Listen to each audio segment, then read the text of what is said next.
a hooker named Pam, a black girl who walked behind the thing, and she was like not even an attractive hooker. She was like just wore dungarees and a fucking, she was a drug addict hooker. And so she had sucked my dick or whatever. Ooh. And so she was going to suck the guys at work, the supervisor. He was an older guy. He was a big fat guy. He was in his 50s. And it was still went on even when you just worked at a regular this is when job. I was fucking 22 years old. Or 21. I hadn't even done comedy yet. And we worked, we had a little office inside a giant warehouse which belonged to another company. So we rented warehouse space from another bigger company. So our office was kind of closed off. So the hooker walked in and she was going to take care of him. And he would always go, "Okay, Jim, I'll see you Monday." Yeah, I'll see you Monday, Jim. Just a big fat dude. I come back in Monday. I'm like, "How was it?" He goes, "Jim, she stole my wallet." This dummy. I go, "What happened?" I'm like, "I told you to put your wallet," because I did tell him, "Put your wallet in the desk drawer. Don't leave it in the back of your pants, or just take your dick out." He goes, shit. This is how naive he was. He goes, "No." He goes, "I pulled my pants down on my ankles and sat back, because I wanted her to enjoy the experience." Oh, she's going to enjoy it. I'm like, "You're morbidly obese. You're in your 60s, and she's sucking your dick so that she doesn't shake apart from lack of drugs.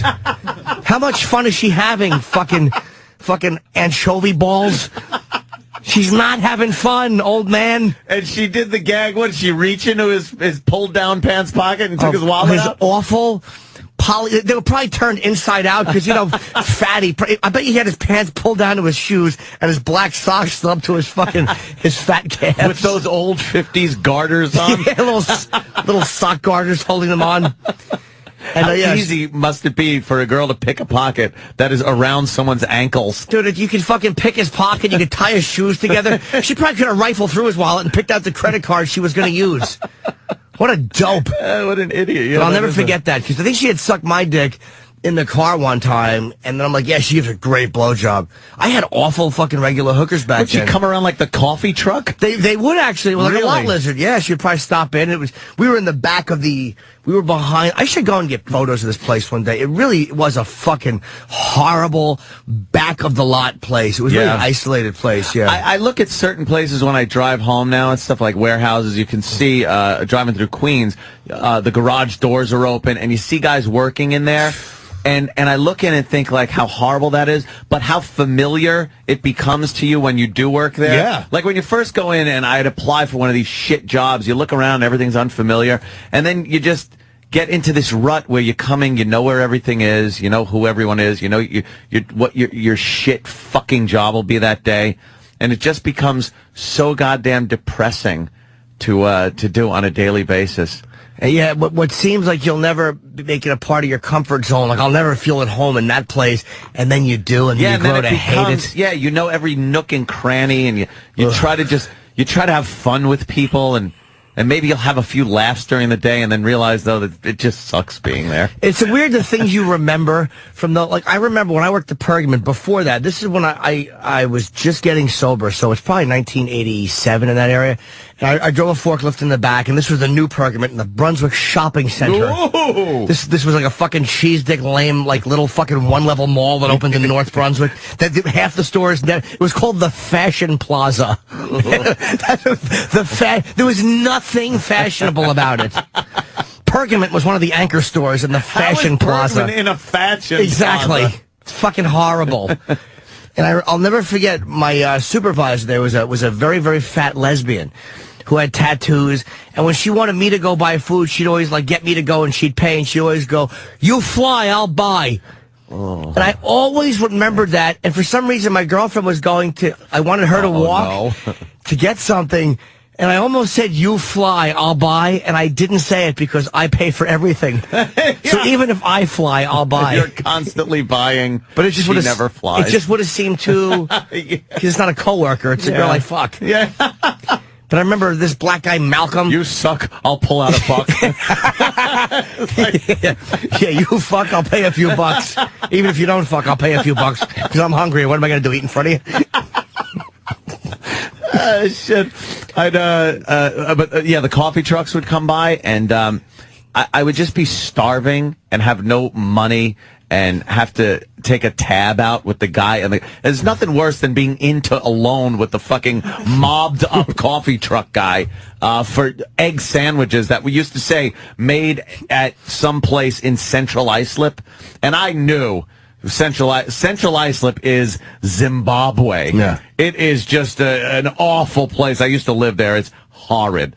And I'd look at these sandwiches, these egg sandwiches, and just be like, between hunger and this is how I know that if I was on that fucking plane crash from Alive, I'd have been the first one just mowing down on someone's dead ass, just eating it. Because I would pick up these egg sandwiches knowing where they came from, probably being spit on.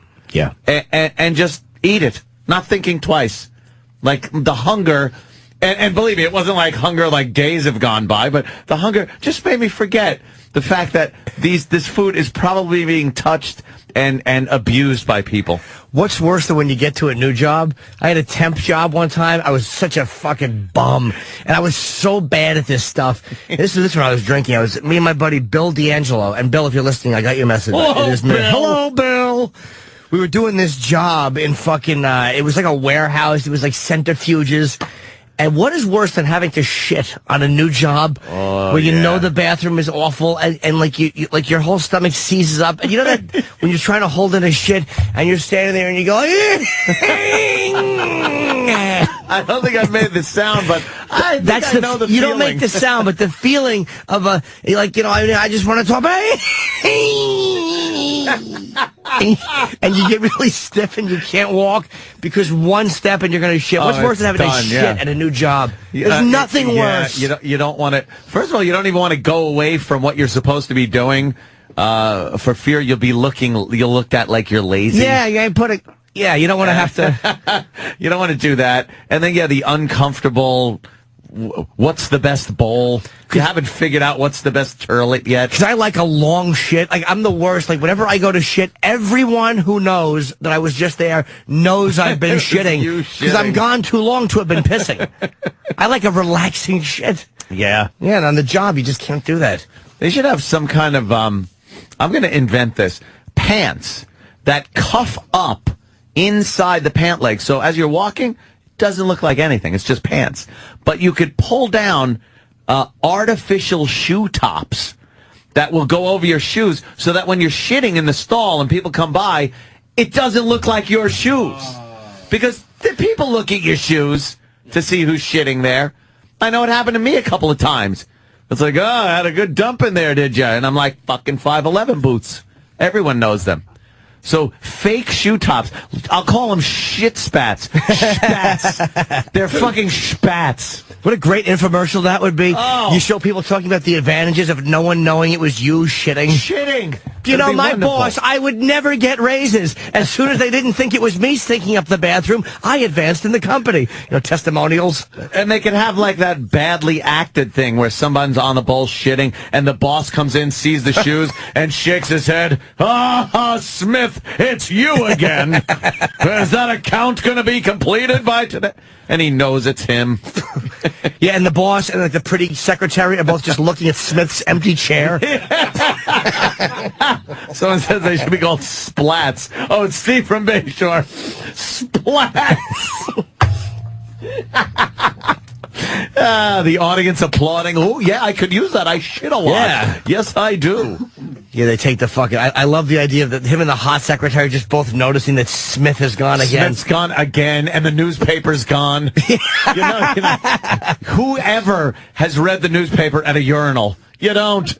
You fucking, I am gonna be shitting for a long time. And they can't say shit, so they have to do little things to get around it. Like they have a little thing that says clothespin bin, and it's empty, and they're all wearing them on their noses in the office. That's Smith again. Yeah, that damn Smith and his colon cancer. He can't finish the O'Reilly account because he's shitting again. Yeah. And they allude to it in the office like, yeah, we're going to have to move Smith's desk into there. God damn, that's Smith. Oh, he stinks. Oh, that was wonderful. That's wonderful. It's certainly. Oh my God, I haven't even gone to a phone call. What am I thinking? Yeah, let's take a phone call from somebody. All right, Christine, because she's a girl. Hey, good morning, guys. How are you? Hi, you're Hi. in Howard Beach, huh? Yeah. Rock. How's Howard Beach Excuse working me, out these who days? is that? hold Wow. Oh, what? There's a girl on Channel Holy 11 mackerel, News. is she hot. I think that's that chick. Jesus. Yeah, wait a minute. Not Fatty. I don't know Who's the her other name. one? Sorry, sweetheart. What's she doing? She keeps Tanya puckering. Kristen? Oh, the one with the lips. Yeah. Who is she? Well, God, yeah. did she wear a little skirt? She looks about 19. Yeah, she's an adult. God damn, she's fantastic. It's like, yeah, she's an adult. Yeah, She in certain countries. She passes muster. Wow, is she pretty. Yeah. Oh, apparently a model. God, oh, no wonder she's attractive. Right? God damn, yeah. We're Right. just watching her now. She's wearing a little blue boy shorts and fucking... I don't like the name boy shorts, by the way. I love boy shorts. Yeah. Hate the name. It's like, oh, she was wearing boy shorts. It's like, why are they going to put the word boy in there? She's a model. Her breath probably smells like vomit and cherry Coke. Because models always make themselves puke when they drink cherry Cokes. They think nobody will notice. It's like, we got his fucking ribs McGillicuddy. I'm sorry, what were you saying? I apologize. Wait, Christine. McGillicuddy related to anus? Linger a bit longer from last week. We got a real listener here. Howard Nancy, I Beach. don't Any wanna- any black people in Howard Beach? Ew. All right. I don't Any wanna available take you- houses? No, their health doesn't allow it. So what do you got for us today, Christine? No, I don't want to take you out of your North Shore Palace environment, but boy, would I love to see you in jeans and a tool belt with a hammer. Oh, yes. Back in the old days, I used to sling quite the tin-knocking hammer there, Christine. And my little tool belt with my little sheet metal screws filling it up and my cold little fingers trying to pick little sheet metal screws out of there and put it in the Makita drill. And then it would slip off, and a lot of times I'd bash my hand against cold metal. Would you be annoyed? I would go home. You would? I went home anytime I felt the least bit of pain from work. I would pack it up, I'm going home. This was after the helper portion when I became like the boss guy. Oh, really? And I was a good boss guy for helpers because they didn't have to do anything. I would listen to a certain radio host until like 11 o'clock in the morning in my van, just reading the paper, not doing any work. and then I would go to work, which lasted till noon, so that was a good hour. And then lunch was till about 2 p.m. And then another hour of work, and then God, you got to clean up. So I would clean up. So about a good 2 hours work. I'd put in on a daily basis. Sounds to me like this guy shouldn't get no Employee of the Year awards. Oh, Chip, I didn't.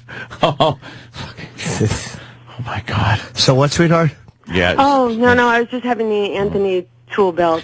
So you think Sam. Anthony would look good, maybe with a tool belt, perhaps a pair of white socks and work boots, and no trousers or underpants. Just his giant, delicious dick swinging below that belt. I thought that's what she meant by my hammer. No, she meant a real hammer. She's a girl with low self-esteem. She likes to be taken by force. She wants you to claw and hammer in her fucking forehead. Or hammer, yeah. That's always hot. That's good. She lives in Howard Beach, so right off the bat, we got something in common there, Christine. Big hair? Well, that, yes, but, also our, let's just say our opinion on certain people. Then you also do not believe in any type of ethnic diversity. Very lovely. Yeah, I'm pretty much what they call a separatist. You nice white girl? Yes, I am. Oh, that's great. You've only bed with white people? Only them Italians. Oh, Have you ever that's laid wonderful. down with a...